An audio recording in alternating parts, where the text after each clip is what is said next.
of the two or three best players in the world going at it toe to toe. It's awesome. Wait, two of the three? Two or three of the best. Two of the three best players. That's why I said two of the three. Was it the? Wait, so if you say two of the three, so that means I'm either 1, 2, or 3. Yeah, and that means me and KD we only 2 and 3. So who's the number 1? Oh, no. Oh, I see what you're saying. I'm saying I'm not going to make an argument about who the three best players in the world are. I just want to know who's up there. Other people make that argument. I'm just saying, in my eyes, like you're one of the three best players in the world. Okay, and so is Kevin. That was my point. I'm not going to get into 1, 2, 3, 3, 2, 1. It's not. I just want to know who's the third. Jokic. Oh, okay. Jokic. Where's Giannis? He's in the next group. I mean, but it's so hard. There's too many good players now. There's too many good players, Joe. Oh, that's a Finals MVP. That's too many good players. 2 times MVP, Finals MVP. Back in ESPN That's crazy. We'll get to this later in the conversation. The reason I highlighted this is Joe. He just turned that on you. Wow. Joel Embiid, he defended J.J. Redick's take like he was coming down the lane. I mean, next group, Giannis is in a group of his own right about now. I mean, these back-to-back games that he has had against Joel Embiid's Sixers and last night against Kevin Durant's Nets, I mean, it doesn't shift the conversation. It kind of shuts the conversation down in many respects. So, in case you've been under a rock, last 2 games, 40 and 44 points, respectively. 14 rebounds in both games. 6 assists in both games. Both Bucks wins by a combined 2 points. And last night, much like the Velociraptor opening the door in Jurassic Park, Giannis out here hitting clutch threes and clutch free throws. And so, I guess there's two conversations to be had. That's what I love about basketball, because the second one is in many respects just as important as the first one. I think you know where I'm going. All right, first one is MVP, since we're coming down the stretch run. Now, Giannis's odds have improved substantially just this week on the strength of these 2 performances I just referenced. So it's still, I believe, Jokic and Embiid are the betting favorites, with Giannis closing. So today, hypothetical gun to your head. Hypothetical gun to your head, putting you on the spot. We've been going around and around in circles. Today, if your MVP vote was due today, Giannis's last word these last 2 nights, enough to have you cast your vote for him to be MVP for a 3rd time in 4 years. Like I always say, Michael, like I always say with that phrasing, the first thing I want to know is why you got a gun to my head? Okay? Right. Why you got a gun to my head? We just talking about MVP. Have you ever seen, hey, man. Have you ever seen Couples Retreat? Oh, yeah. With Vince Vaughn and Jon Favreau. So remember Kim Jong? He's a therapist. You don't put a hypothetical gun to your therapist's head. It's like, that's completely unnecessary. It's inappropriate. So, yeah, I love that movie. But anyway, you were saying, all right, well, it's not that serious. I think you probably have to give it to Jokic, though. I think you have to, just based on the consistency throughout the season in each of the categories. And look, I'll factor in where the team is in the standings. I'll throw that in. It's a regular season award. So all aspects of the regular season should be considered. It's not what you've done in the past. It's not what you're going to do in the playoffs. It's this regular season, what have you done? And let's just consider all factors, weigh them out. Some are weighted more heavily than others. Put it all together, and I think Jokic has had the most consistent season in 2021-22. So with that hypothetical, that's it, this hypothetical gun to my head, I'm going with Jokic. How about you? You know, I've been a Jokic guy all season. And there's strong cases to be made for Jokic, for Embiid, for Giannis, even for Luka. I think 20 seconds time out. What's up? You just said. You said. What did I say? That Wait, Bobby Brown is the king of R&B. Anyway, no, you just said Rocks and blunts. that What did I say? I just ribs started. and barbecue. I said something wrong already? Yeah, because What? you said there's strong cases to be made, and this is the same Michael Smith. I remember a Michael Smith who once said you'd have to be an idiot to make a case Okay, for all right. anybody else. Touche. And here Touche. you are.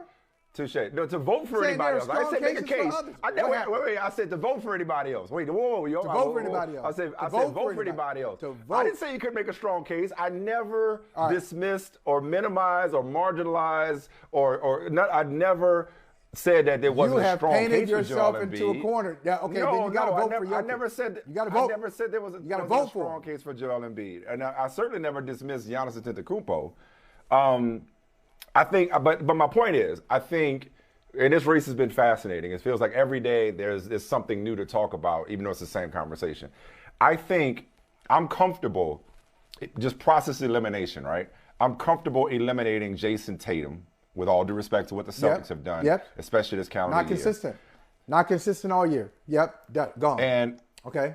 The Suns have eclipsed the rest of the league to the tune of what?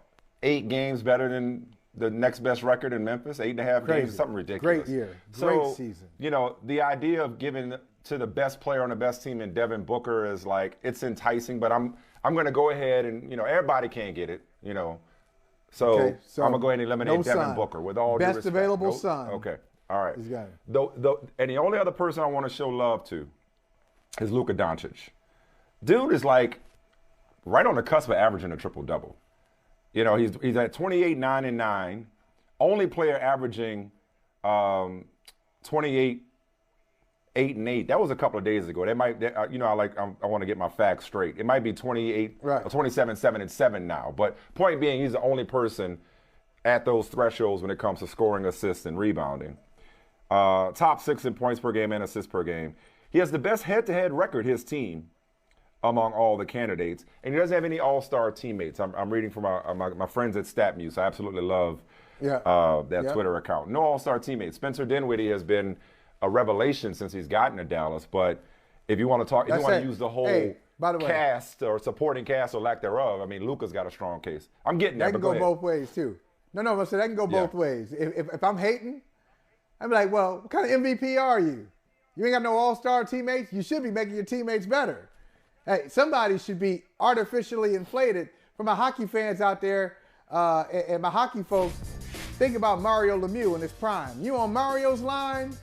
Okay, everybody is going to be happy on Mario's line because it's just excess. Yeah, that's not how it goes. Remember when Charlie Murphy was talking about that? Remember when Charlie Murphy was talking about that with Eddie Murphy? How do you call it?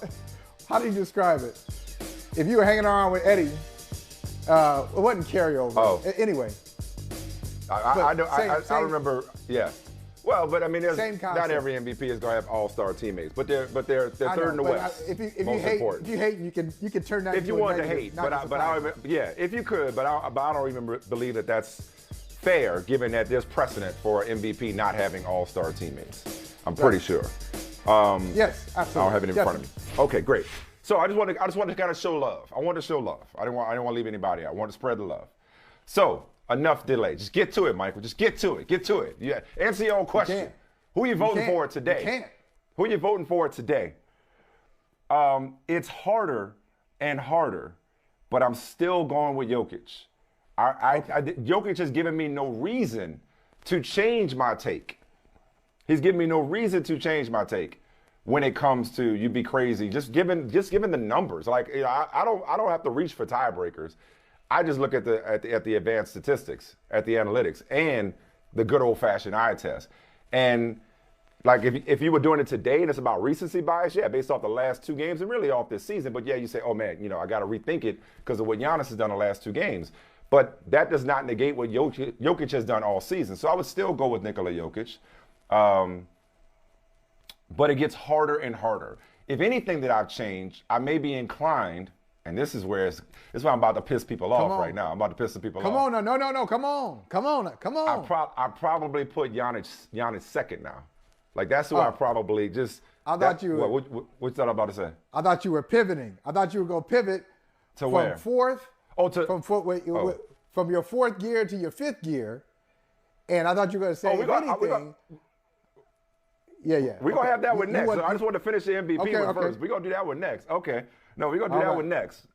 Did you have anything? Did you have anything to add to what I still think it's Jokic. It's just I'm not, put it this way. I wouldn't say today. All right, how about this? Thank you for remembering what I said before about you'd have to be crazy to vote for anybody else but for Nikola Jokic. I wouldn't say that today. I wouldn't go that far today. So you changed This you have to be crazy part. Like if you had given me your answer, if you had said it was Embiid or even Giannis, I'd have probably been less inclined, or for that matter, Luka. If you'd have come around on Luka, even though he started off slow, I'd have been less inclined to be like, oh, you're out of your mind, you're crazy. As hard in the paint as I went before for Nikola Jokic. Does that make sense? I would say that's the only thing I've come off of. Yeah. And we on this show, like we come up with ideas. Nobody listens to us. I mean, you had your OT proposal. They just had the owners' meetings in Palm Beach. Nobody listened, right? You had another, Adam Silver didn't listen to you. You had a proposal about the play-in. Why does it have to be automatic? In the Eastern Conference, it makes all the sense in the world. In the Western Conference, why are we even doing this with these bottom feeders like the Lakers and the New Orleans Pelicans? Shout out hometown, I know. But why are we doing this? Nobody listens. Okay, I got another suggestion. Got another proposal? That I think all right, let's hear it. That makes sense. I think it makes sense, but nobody's going to listen. Okay, I'm going to tell you this. I'm listening. Okay, thank you. Thank you, Michael. I appreciate that. My brother. All right. So in Boston this fall, it was a historic election. We had the first person of color, first woman to become the mayor of the great city of Boston. There have been a lot of mayors in Boston, previously all of them white males, until now. So during that time, leading up to the election, it was just months and months of campaigning. You couldn't go anywhere, Michael, without some type of message, some type of robocall, somebody knocking at the door. I remember one time we pulled up, we were coming home, pulled up to the driveway, we saw somebody at the front door. Oni ran in the house and said to me, "You got this one. You got this. You deal with them. I just don't want to deal with this campaigning anymore." One time I went to Starbucks, I looked down on the sidewalk and I saw a campaign message on the sidewalk. The point is, it is unrelenting and it's kind of annoying that campaigns go on that long. I think there should be a rule, not just in political campaigns, but in NBA MVP campaigns. These voters should be barred. There should be an embargo from talking about it until the final 2 weeks of the regular season, because the problem is people aren't like you and me. They're not like you and me where we're like, hey, can we go back? Can we investigate? Yeah. Can we see it? Yeah. Jokic has been the winner for about a month and a half. And some people just aren't going to change their minds. They've moved on. Okay, I got that. Some people have already voted. If they got the ballots, they already voted. It doesn't matter. No, that's true. And so that's true. And so it's constant. I may be guilty of it. I may be guilty of it, Michael. I may be guilty of being. Again, Jokic hasn't done it. Again, he hasn't done anything to lose it in the last month and a half. He hasn't done anything to lose it this season. He's been better this season than last season. There are numbers that support Jokic's MVP case.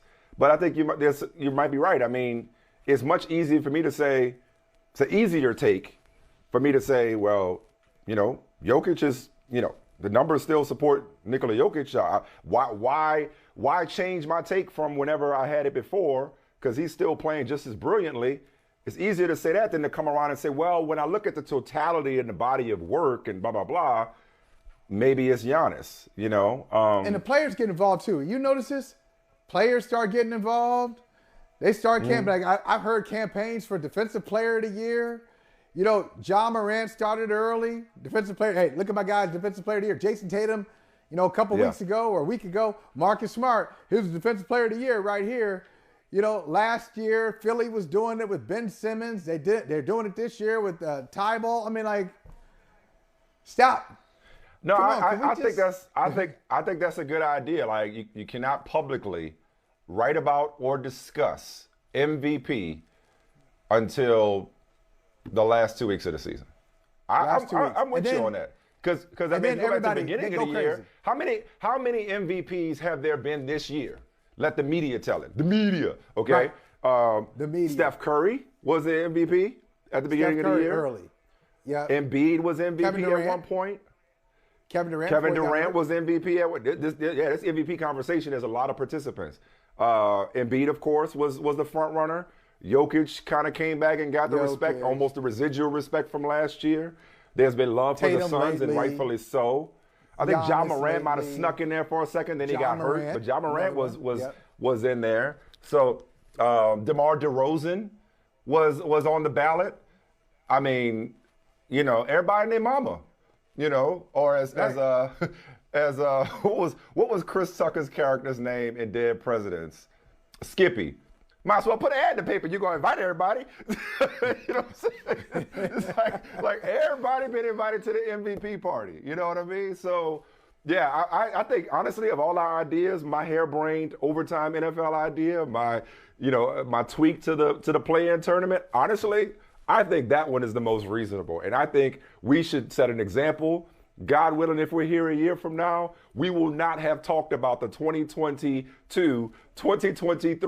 MVP until 2 weeks left in the season, because it really does. It's like it clouds your judgment. It's like, you know, we need to be sequestered like a jury. We need to just like block it out. Like, nope, I'm not even considering MVP. Same for Rookie of the Year. I mean, at one point, you know, it was Jalen Green. Cade Cunningham is coming on. I mean, yeah, Evan Mobley had it. It was his to lose. We got to get rid of that phrase. It's his to lose. Well, that's not fair. Right. What if he don't do nothing to lose it? You know? And we've seen it. We've seen a lot. And you know what guys do? And I think a lot of MVP voters do this. They do this kind of stuff too. You spitting. They get mad. Okay? They get mad about anything. Okay? They get mad about something. And so either they're mad that a guy hasn't won it yet, so then it becomes, and it's funny how it's contagious. Hey, this guy deserves to win it. Can you believe this guy's not an MVP? He's been in the league 5 years, 6 years. Look at his numbers. This is one of the best players in basketball. He needs to get it. Or they're mad that they gave it to somebody and who has disappointed them, a la like we talked about with Vinny the other day. Or like LeBron James. So LeBron James, after the decision, it didn't matter what he did. It didn't matter what he did in Miami that first year. You ain't winning. Right. You ain't. Yeah, you know, they mad at you. We're not gonna they weren't gonna reward that. Yeah. No. Right. It's like basketball writers are doing this. Yeah. I don't care.